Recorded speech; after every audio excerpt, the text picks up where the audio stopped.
It's disaster preparedness month. This brainiac over here had the idea last week. She said, why don't we do something about small business preparedness? Oh my gosh. Especially because we have a new client, which you will see in the ensuing months after this. We will be sharing all kinds of stories. And that's what inspired Linda to come up with the idea about small business preparedness. It's not just about preparing for a natural disaster. We're going to talk about the boring mundane. Wow.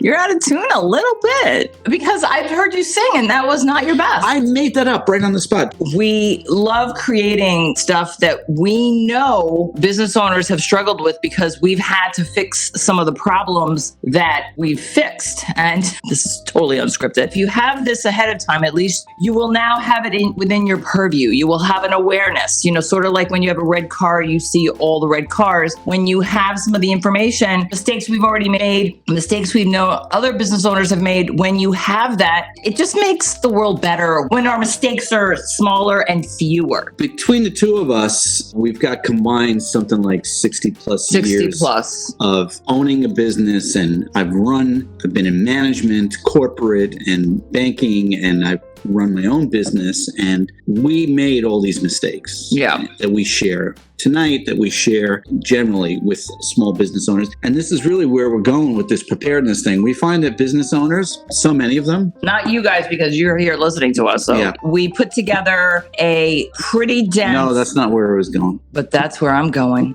That's where I'm going. We put together this preparedness piece. I remember. Oh my God. Okay. Well, what? Go.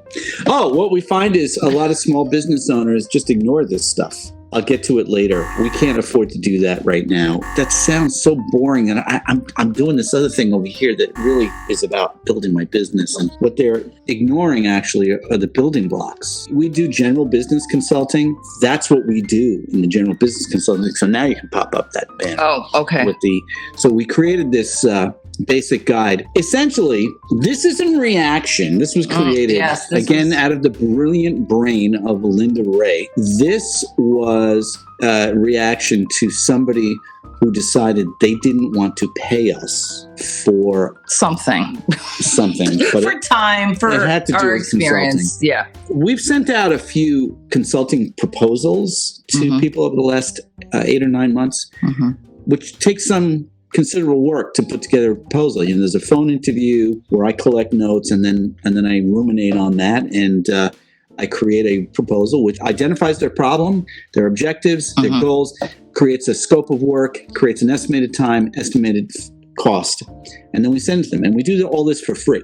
We were doing it for free. And we've had more than a few people waste our time. So we decided, let's skin in the game. Let's just show them what they got. The things that people have come to us with, where they're like, I don't even know what happened. I don't know what to do. I don't know what this means. I don't know what happened. I don't know how to fix it. So we just put this together, and it's, I think, 11 without the cover page, 10 without who we are, and that kind of thing. But let me just tell you why we are kind of meandering on about this. With COVID, and even before COVID, when it came to business loans, business financing, and whatever the type of lender it is, we had a matrix of lenders, and there were different ways you can get working capital from a lender, a bank, the SBA, or the bank and the SBA, or whatever. There's all kinds of different financing vehicles. And every time we had a client, there was something that popped up that was within a standard business practice, the scope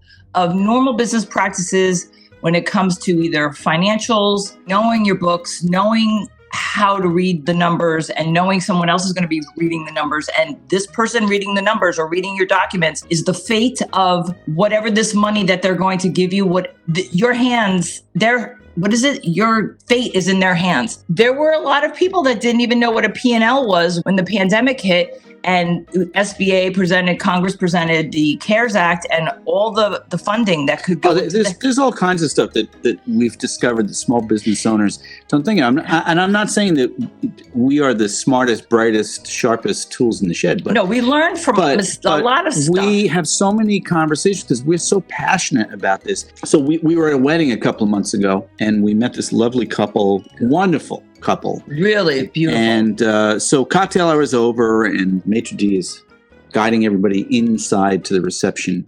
The husband reveals that they had just purchased a business. In fact, they purchased 2 businesses, pool companies, like pool stores that install pools and that do maintenance. Clean pools too? Clean pools, maintenance, sell accessories, all that stuff. And I said, oh, wow. I said, so you bought the businesses. That means you bought the book of business too? And he looked at me. I said, with the list of all the customers. He said, we got that. I said, oh my God, that's like the best kind of business to buy, where you get an existing database of existing customers. I said, so all you have to do the first couple of weeks is just get him on the phone every day and call everybody in your book and wish them a happy birthday. And he looked at me like I was nuts.